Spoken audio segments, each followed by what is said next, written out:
I was very interested in what sociologists would call micromobilization, how people get interested in joining any kind of social movement and what happens to people once they join. Right now I'm doing a project on social movement groups in Pittsburgh. We want to identify groups at the very earliest stages, which is really the first time they do something public.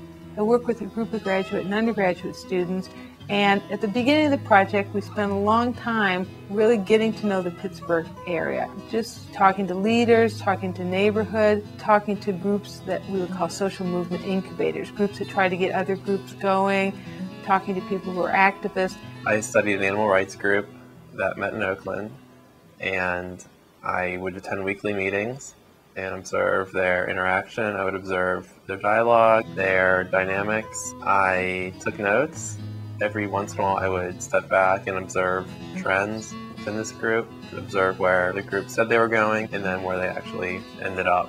We're interested in groups that develop their own agenda. So there are groups who are organizing in opposition to the war, there are groups who are organizing in favor of animal rights, neighborhood groups who are organizing against traffic or against drugs in their community. I'm trying to figure out what makes groups succeed and what makes groups collapse. When do they collapse? What are kind of the vulnerable points that they come up against? What are the turning points that give them an identity that will bring them more members, more success in their goals, and what hurts them? I've been a teacher for a long time, and I like the classroom experience, but it's a very different experience you get working with graduate students for whom you're with them in the classroom, but you're also with them a lot outside the classroom, working on real issues.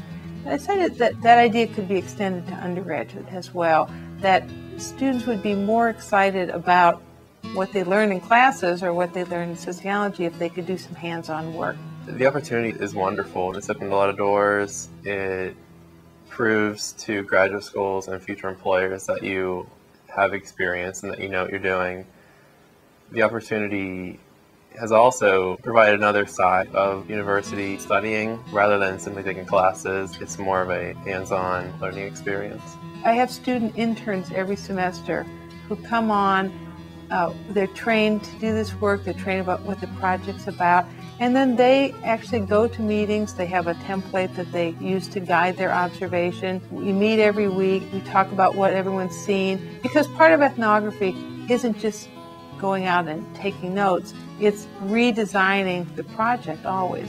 They notice new things, they notice things that I wouldn't have noticed, and that changes what we're going to observe the next time. Having undergraduate research assistants and interns, it's not just having students twice a week or 3 times a week in a class, it's really getting to know students intellectually and personally on a much deeper level. This is a big university, there's a lot of opportunities, but they need a place where they can kind of find a home. And for a lot of these students, this has been a nice little home where they could have a staff meeting every week, interact with other students, interact with me, talk about the project, but also talk about where they're going and what are they doing. And a number of my students have stayed on with the project long after their internships for that reason, and that's terrific.